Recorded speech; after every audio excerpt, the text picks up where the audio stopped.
Jannah, the angels are the ones who greet you. You know when you come to the hotel in this place, you get a serviceman, he's greeting you, yeah? Your serviceman, first serviceman inside Jannah are the angels. And they say, Assalamu alaikum wa rahmatullahi wa barakatuh. To you and to all your family members. All of you. Don't worry, they won't have this American accent, yeah? Just put that on. But what they will have is they will have the language of Arabic. Everyone in Jannah will automatically speak Arabic. Everyone in Jannah, Rasulullah sallallahu alaihi wasallam said, automatically in Jannah, when you get inside, the hadith of Bukhari, you will be like your father Adam alayhi salam, 60 foot tall. 60 foot tall, 7 foot wide. Everyone will be the size of Adam alayhi salam. Everyone will have the voice of Dawood alayhi salam. Because when Dawood alayhi salam used to sing the Psalms, Allah revealed to him, he used to sing it. And he had the most beautiful voice any human being ever had. And Allah said in the Holy Quran, in Surah Sad, that when he used to sing At-Tayra Mahshura, the birds used to come in their hundreds, in lines, in rows, and they used to sit right around him, and they used to all sing along with him. Even Allah said, Al-Jibal, the mountains will sing with him. If you heard his voice, your heart would melt. You know, some people have voices, subhanAllah, Azim, he had the best of voice. So every person of Jannah will have that voice. Every person in Jannah will get the beauty of Yusuf alayhi salam. Subhanallah. But don't worry, there won't be any, other kind of people in Jannah. Only men to women and women to men, all right? There's no other business, all right? Yusuf alayhi salam was the most handsome individual. The women cut their hands, they were blood pouring down. Even if you cut your hand, you know how painful it is? They cut it right from between the thumb and the forefinger. They cut it. There's a cut in the apple. They went straight through the skin, into the meat, right towards the bone, and they're still going. That's you in Jannah, brother. So you come inside, and the angels greet you, and you get the husn of Yusuf, and from your heart, all that hatred is taken out. And the fourth thing Rasulullah sallallahu alaihi wasallam said, every person gets what? Is what? You get the character of Muhammad sallallahu alaihi wasallam. Allah. So you're not going to hurt anyone in Jannah, don't worry. If you basically, accidentally do something, there's no accidents in Jannah, but I'm just saying, if there is, don't worry, there's no hospitals. So if you work as a doctor, you don't get no job in Jannah, don't worry. You know what I'm saying? There's no lawyers in Jannah, there's no arguments in Jannah. So if you're a lawyer, so there's nothing. No engineers, you don't have to build Jannah, it's all built for you, right? Nothing goes wrong in Jannah. Subhanallah, Prophet sallallahu alaihi wasallam said in the Sahih Hadith of Muslim, you do not even have anything coming out of your nose in Jannah. You get a cold and nothing. When you wake up in the morning, you got to basically blow your nose out clean. None of that. There's no bad air in Jannah. There's no bad dust in Jannah. Jannah is perfect. The Surah Al-Dahr says that لا يرون فيها شمسا ولا زمهريرا. You will never see the sun in Jannah. There's been natural light. You'll never have a cold day in Jannah. There's no cold, there's no hot. When sometimes you feel that, on some days you come out and you feel, wow, that is nice, man. The wind is blowing just the right amount. And the sun is, on your face just the right amount. That kind of day, that's every day in Jannah. Every day in Jannah. It never gets, and it gets better. It always gets better. So you can imagine you've come inside here, there's nothing, no one will spit in Jannah.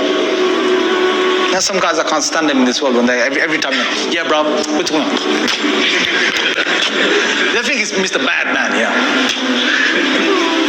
It's horrible. Why are you doing that for? I mean, come on, in the Sunnah, Rasulullah said what? He said even in masjid, if you see someone's, something come out of the mouth or the nose, you see it, you better clean it, because subhanAllah, what did Prophet say? He said, Allah has, this is a hadith in Bukhari, he said, Allah presented to me the actions that, the best of actions and the worst of actions.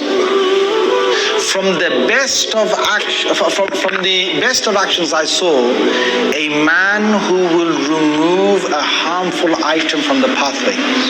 That's the best of actions. From the worst of actions is there's a bit of phlegm or there's a bit of the part from the nose, okay, mucus inside the masjid, and people see it and they don't want to clean it. That's from the worst of actions. So no one's going to spit in Jannah.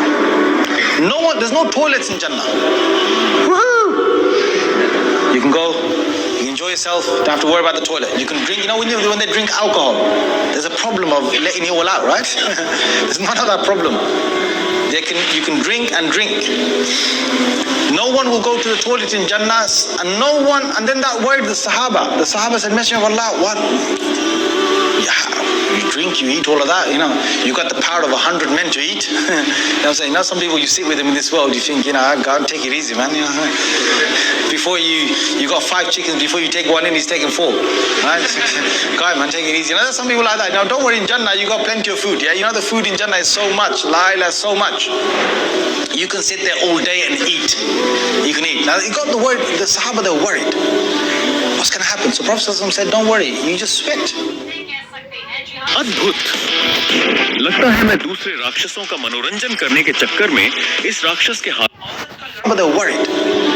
What's going to happen? So Prophet said, don't worry, you just sweat. Sweat. But what the sweat is, Rasulullah said, your sweat will smell of musk. So when you sweat, it's really nice because you got nice new perfume on yourself. So she's even dying to come closer to you because you sweat. You sweat inside Jannah. In Jannah, you have your labinatun min dhahab, labinatun min fidda. You have certain houses made of pure gold. There's certain places of Jannah made of pure gold.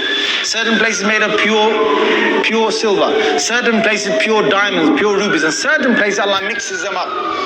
One brick is gold, one brick silver, one brick emerald, one brick diamond, one brick sapphire, one brick something else. Each one is different. The door of one of the palaces that you've got in Jannah is so big, it's from the earth here to our sky. And you walk inside. When you walk inside, you've got one room that leads to another room, that leads to another room, that leads to another room, and each one, you can imagine the size of these. Each room has got 70 tables of food. Each table has got 70 different plates of food. Each plate has got certain dishes, and each time they take a fruit, you know what will happen? They take a fruit, and sometimes you get a bit spoiled, right? People of Jannah, they get a bit spoiled. They eat one fruit and they say, okay, thanks, I've tasted it. They give them a fruit and it looks exactly the same. They say, hey, to the servant. You can have loads of servants. Really nice, looking good, young servants, all right? But you can't do anything with them. You're not gonna. They will serve you. Allah said, Ghilman, the young boys that will serve you, right? And they will serve you and they will give you dish after dish. The one giving you one, the next one gives you another one. They're your servants in Jannah. You tell them whatever to do, they'll do it. And they give you one fruit that is similar to another fruit. وَأُتُوا بِهِ مُتَشَابِهًا. They're given the same fruit. I say, hey, listen, what are you giving the same fruit? I'm just tasting this one, give me another one. I say, no, taste it. When they tasted, the same fruit tasted different. The same fruit tastes different. And some fruits, you taste them, each bite you taste, they're always different. Each bite you have is different. So you eat. Allah says what? لَحْمِ طَيْرٍ مِمَّا يَشْتَهُونَ. In a hadith of Tirmidhi, a person sees in Jannah, he's sitting down, he's lying down, and he sees a nice bird flying over. It's a real bird, right? Not the other bird, right? The real bird. Flying over. So he sees and he wishes that he could have, he remembers in the world he used to love chicken and chips, right? Chicken and chips? I'm not saying the hadith says chicken and chips, right? But I'm just saying he probably wants that roasted, right in front of me, grilled, barbecued, whatever, yeah?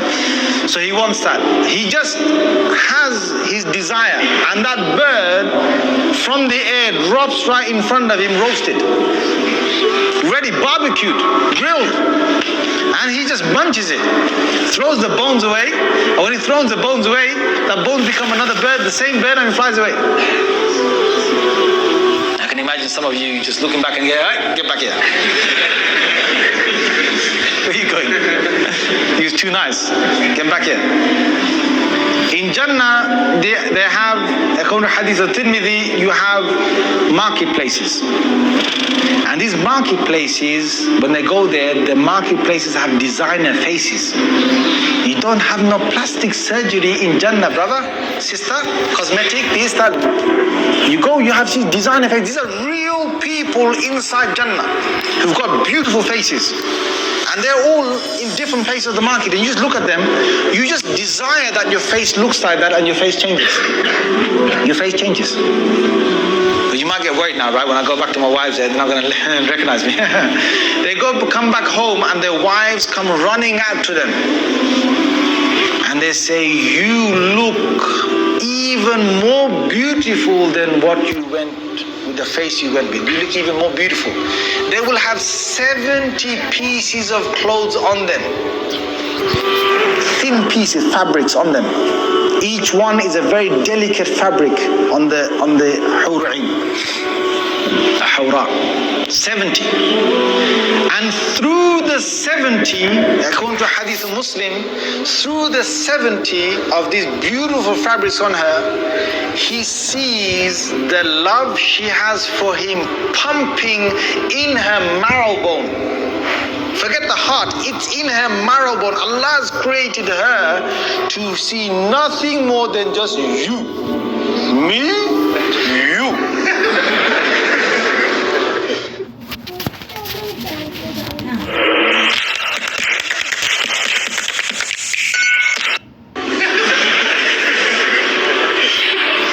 Because Allah will make her be. In fact, right now, you know, you're in this world right now. You know, the Hadith says, Prophet ﷺ said, you know, when a person's wife says things to him, bad things, oh, you this, you that, you never tidy up, you do, you know, you get from your wives. Yes, guys, nod your heads, say yes. Is he only my wife? Don't worry, she's a good person, yeah, she's a good person, okay? She'll be listening to this one day, you know what I'm saying? She'll be getting me back at this. But I say this to her home as well. She says bad things, whatever. One of your wives said, you know, Rasulullah said, he says, your hawra'in in Jannah are saying, are you? Stop saying that. He's our husband as well. Our husband as well. He's in a hadith. So sometimes I tease my wife and I tell her this. I say, listen, take it easy. My wife's in Jannah are saying something. My wife's in Jannah not liking it. They're not liking it. Don't say that. She starts laughing, right? Just to make her laugh. I really wind her up sometimes. I just make her laugh because when she gets mad at me, I just wind her up. So, you know, the women, okay, they're probably thinking, subhanallah, what are they going to get?